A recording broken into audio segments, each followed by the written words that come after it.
Have you ever felt tense, nervous, or unable to relax, as if a sense of dread lingers in the air? Do you sometimes find yourself worrying incessantly about the future or feeling like the world is either speeding up or slowing down? Perhaps you've experienced moments when you believe others can see your anxiety, and the fear of judgment becomes overwhelming. These feelings, coupled with a persistent need for reassurance and concerns about losing touch with reality, are often associated with anxiety. Just the word anxiety causes anxiety. In a medical context, anxiety is defined as a mental health condition characterized by excessive worry, fear, or apprehension. It can manifest in various forms, such as generalized anxiety disorder, social anxiety disorder, panic disorder, and more. Individuals with anxiety may also experience low mood, depression, rumination about past experiences, depersonalization, feeling disconnected from the self, and derealization, feeling disconnected from the surrounding world. Anxiety is recognized as one of over 80 mental health disorders, each presenting its unique set of challenges. It's worth noting that some studies suggest that experiencing anxiety could increase the risk of developing certain long-term physical health problems, including diabetes, stomach ulcers, and heart problems. Anxiety, defined as a mental health condition characterized by excessive worry, fear, or apprehension, goes beyond affecting our emotional well-being. It can have implications for our physical health as well. World Health Organization, WHO, notes that anxiety increased % after COVID-19. I know, right? As if we did all feel it. It says we are in a mental health epidemic and headed for pandemic. So what do spiritual leaders say about it? How does anxiety happen? Sadhguru has this analogy about riding a bike. If you know how to ride, the faster it goes, the more thrilling it is. If you are not a good rider, first there's panic, then anxiety. Because it's happening more accidentally. If all that you have known is the body, and anyway you are going to lose it, anxiety and fear will be your constant companions. Osho, man, half animal, half Buddha. And that is where anxiety exists. Anxiety is this tension. A part of you wants to go back to the animals. It goes on pulling you backwards. It says, come back, it was so beautiful, where are you going? The other parts goes on hoping for the future. In some indirect way you know perfectly well that to be a Buddha is your destiny. The seed is there, and the seed goes on saying to you, find the soil. Right soil, and you will become a Buddha. Don't go back, go ahead. This tug of war is anxiety. Anxiety is one of the most important words to be understood, because it is not only a word, it is the very situation man finds himself in. This is the human dilemma. The most fundamental dilemma is anxiety, to be or not to be this or to be that. Where to go? Man is stuck on a crossroads, all the possibilities open. But if you choose one, you have to choose against other possibilities, hence the fear. You may be choosing wrong. If you go to the right, who knows? The path going to the left may have been the right path. And there are people, shopkeepers, who go on calling, hawkers, who go on calling, come to the right. This is the right way. Come to the left. This is the right way. Come our way. This is the only way. Follow Christianity, or Hinduism, or Buddhism. All others are wrong. You will fall in hell. Man is paralyzed. Standing on the crossroads, listening to all these people, he is paralyzed. Where to go? Whom to listen to? Whom to believe? How to be certain that you are going on the right track?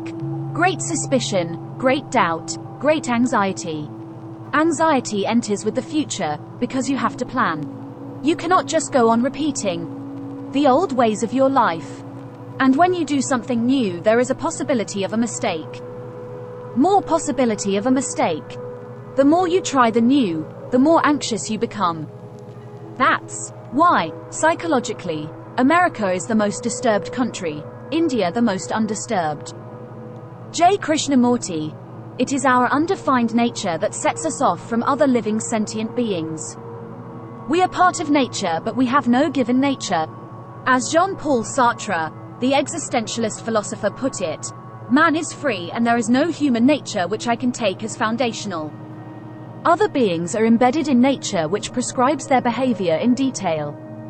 The bird knows exactly when to fly from the nest after hatching, when to court, when to build the nest, when to brood, and above all when and how to die. But every one of these actions is a problem for human beings, it would seem. Nature does not prescribe to us how and when to act. We are left to ourselves to choose and decide. Human consciousness thus brings with it the burden of choice. We are now apparently free to choose what course of action we should take in the face of problems facing us. But this apparent freedom brings with it the burden of reckoning with the consequences of any course of action chosen, consequences which could be fearful or favorable or ambiguous, as they usually are. The future is forever an uncertain realm, a realm of insecurity. The nature of the freedom which we, as distinct from other sentient beings, enjoy, now begins to become clear.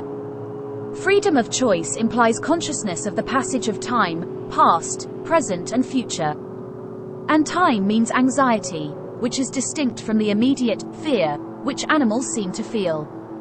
Time also means awareness of the presence of death, which is inbuilt into human consciousness, though our daily overt consciousness is in permanent denial of this fact.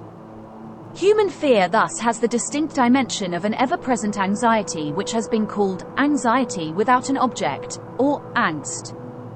Individual fears come and go, but anxiety is an ever-present undertone. Is anxiety natural? Sadhguru says people are even beginning to think that fear is a natural part of their existence. No. Fear is a result of the incompleteness of your existence. If you have not explored life in its magnitude and multidimensionality, but have limited yourself to the physical body, fear is a natural consequence. Is anxiety normal? If you do not take your destiny into your hands, you live accidentally. When you live accidentally, anxiety is very natural. Almost 90% of the world is anxious all the time. This is simply because people make no effort to take their lives into their own hands. The way it happens, it happens. Osho, the day you were born you started dying. The birthday is also the death day. If you are dying continuously, and death is not something which will come from without, but something which will grow within, then the body can never be really healthy. How can it be? When it is dying every moment, how can it be really healthy? It can only be relatively healthy. So if you are normally healthy, it is enough. It is the same with the mind. The mind cannot be really healthy, whole, because the very existence of the mind is such that it is bound to remain diseased, ill at ease, tense, anxious in anxiety. The very nature of the mind is such, so we will have to understand what is this nature. J Krishnamurti, the condition of being part of nature but not having any given nature, and being undefined, thus giving rise to the condition of anxiety without an object, is a fraught one pregnant with tension. This is the tension between the pull towards defining and knowing, once and for all, what and who we are and what the world and its entities are, and the awareness of our originary undefined condition of not knowing, which is a given in the basic human condition, not to be escaped ultimately. Try as we might, the condition of not knowing who we are and the anxiety that goes with it will never leave us. We also sense that there is a tension between these two forces, which may be called that between closure and openness. Staying with anxiety without an object, and thus being open and not closed beings, is what makes us distinctively human, and has the potentiality of freedom in it. Is anxiety inherited? What can I do to avoid triggers for my anxiety? Does anxiety need to be managed? Should I talk to my family and friends about my anxiety? Is it okay to take medication for anxiety? Should I see a therapist or counselor? Sadhguru, essentially the conflict is, there are two dimensions within you. If your mind took instructions from you, would you create anxiety? No. So don't look for answers elsewhere. It is just that your own physiology and your psychological patterns are not taking instructions from you. Essentially, as I said, you have not read the user's manual of how this being works. We need to pay attention to our being. As long as you retain your body, Taking good care of it is definitely your business. Isn't it? Now, if you are paranoid about ill health or death, you will not take good care of it. In your anxiety, you will destroy the body. The very anxiety that says, what may happen? What may happen to this body? Will destroy the body. Now, this fear of illness, even on seeing a dead body, people are terrified. Is that so with many of you? Just by seeing a dead body, you are terrified. Every day people die, all right. I am not saying it's a small thing for the people who love them, for people who care for them. For them it is a big thing, I understand, but why are you afraid just seeing a dead body? Living bodies are dangerous. They can do many things to you. What will a dead body do to you? A dead body is the safest thing, but you are afraid of it. Health is created from within. When it comes to physical health, unless you have some kind of infection that comes from outside, the rest of the ailments are all coming from within us. What is coming from within you? Is it your responsibility? If your body is creating an ailment from within, is it your responsibility to fix it? The system is made in such a way.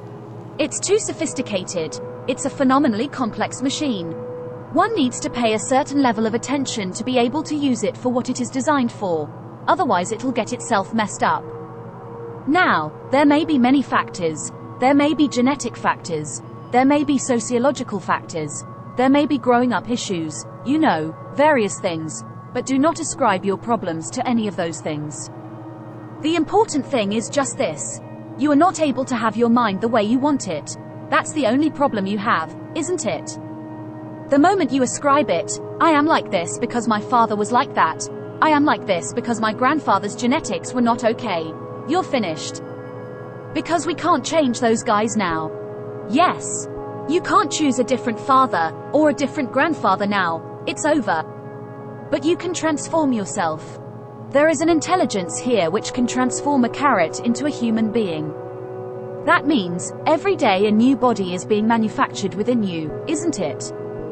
In parts, a new human being is manufactured every day. When the very source of creation is functioning within you, and a new human being is constantly being created, if you take little charge of that, you can create an entire new physiological and psychological process. You have an intellect for which you don't have a stable enough platform. In other words, you have a sharp knife. I'm sorry, a very sharp knife, your mind. Please see, it's your own mind which is causing all this pain, isn't it? Yes, or no. So, you have a very sharp knife. The sharper it is, the more you cut yourself. So, we don't have to blunt the knife, we just have to have a steady hand, isn't it? Nothing has been done about that. People are trying to blunt the knife with all these sedatives and nonsense. What you take is to blunt the knife. Blunting the knife is not the answer, because if you lower the possibilities of who you are, everything will be okay. If we remove half of your brain, you'll be quite peaceful because it takes some brain to cause anxiety. Sadhguru is saying this is what medication and other drugs do. They blunt your mind, dull it up.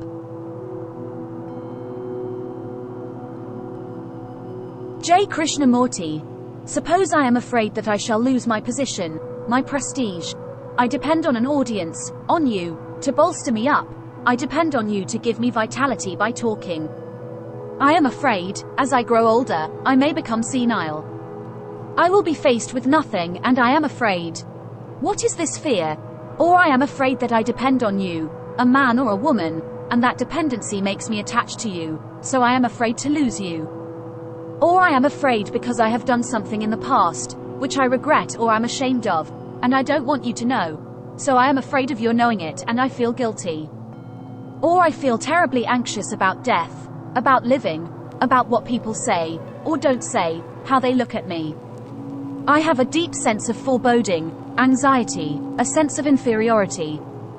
And in this anxiety about death, living a life that has no meaning, I seek assurance from somebody through human relationship. Or out of my anxiety I seek a sense of security in a certain belief, a certain ideology, in God, and so on. Also I am afraid that I shan't be able to do everything I want to do in this life. I have not the capacity nor the intelligence, but I am tremendously ambitious to achieve something, so I am frightened of that too. And of course I am afraid of death. And I am afraid of being lonely, of not being loved. So I want to establish a relationship with another in which this fear, this anxiety, this sense of loneliness, this separation, does not exist. Also I am afraid of the dark, of the elevator, innumerable neurotic fears. A dozen things are offered: drugs, analyst, sunshine, group therapy, individual therapy, sitting together for 24 hours, feeling more sensitive by touching each other, touching the grass. They are doing all these things. Some people may say, I need all that. If you want to do that, all right. But I am saying to myself, must I go through all this? Touch you to become sensitive? Go to college to become sensitive? And I overeat, indulge sexually, do all kinds of things in order to destroy my sensitivity, and then I take a drug to become sensitive. It's crazy. Therefore I am saying to myself, how am I to become extraordinarily alert to my own neurotic state? What will give me the energy, the drive, the intensity to say, I'll go through it myself right from the beginning? Is it possible to live without anxiety? How do I do it? There are simple ways to bring balance to the system. There is chemistry. There are various glandular functions happening in the body. The simplest thing is you just learn to sit properly. Sit in such a way that the body does not need your muscular support, that it is so well balanced that if it sits, it simply sits. Just do this for a few hours a day, and you will see, you will feel much better. There are other more complex processes that you can do to come out of this problem. But at least try this much: geometrically, keep yourself in such a way that there is no stress in the system. Whether you name it stress, anxiety, or whatever else, essentially, there is friction in the system. So it is important that first, the system is geometrically well aligned, and next, it must be properly lubricated. There are ways to do this. Where there is geometrical perfection, there is no effort, there is no friction. That is what you have to bring into your system. Do not allow these small things to take over your life. One little anxiety bothering you all the time can limit and destroy the process of your life. This must be fixed as early as possible. The word yoga literally means union. Put your right and left together perfectly. Just look at something that really matters to you. Maybe the sun, maybe the sky, maybe the cloud, maybe a tree, maybe a person, maybe a child, an animal. It doesn't matter what. Just look at it, putting your hands together for 10, 12 minutes at a stretch. You will see, half your anxiety will start settling down, because essentially the conflict is, there are 2 dimensions within you. 4. I don't want to go into an elaborate description of this, because the yogic physiology goes elaborately into this, but to put it simply, even modern medical science is telling you there's a right brain and a left brain, all right? Just put these 2 things together. Look at with utmost love and appreciation towards something that matters to you. It could be your wife, it could be your husband, it could be your child, a tree, a dog, sky, sun, moon, whatever. Every one of them are vital for your life, isn't it so? Yes. Whatever you can relate to, putting these 2 things together, just look at them with utmost pleasantness that you can generate, recognizing how important they are for you. Many things will change. Osho. Start living in insecurity. That is the way towards enlightenment. And don't think about total insecurity. Start from where you are. As you are, you cannot be total in anything, but one has to make a start. In the beginning, it will create anxiety. In the beginning, you will feel miserable, but only in the beginning. If you can pass the beginning, if you can tolerate the beginning, the misery will disappear, the anxiety will disappear. The mechanism has to be understood. Why do you feel anxiety when you feel insecure? It is not because of insecurity, but because of the demand for security. When you feel insecure, you feel anxious, anxiety arises. It is not arising because of insecurity. It is arising because of the demand to make life a security. If you start living insecurely and don't demand security, the anxiety will disappear when the demand goes. The demand is creating the anxiety. J Krishnamurti, as a human being sitting here, wanting to resolve this problem of fear, What is it that you are frightened of? Is it physical fear, fear of physical pain? Or a psychological fear of danger, of uncertainty, of being hurt again? Or of not being able to find total, complete security? Is it fear of being dominated, and yet we are dominated? So what is it that you are frightened of? Are you aware of your fear? At present, your life is full of anxiety because from the very beginning of your childhood you were caught in this framework of competition and anxiety. All of us want success and we are constantly told, "Look at that man, he has made a great success." So long as you are seeking success, there must be anxiety. But if you are doing something because you are loving to do it and not because you want to be successful, then there is no anxiety. As long as you want success, as long as you want to climb the social ladder, there is anxiety. But if you are interested in doing what you love to do, it does not matter whether it is merely mending a wheel or putting a cog together, or painting or being an administrator, but not because you want position or success, then there is no anxiety.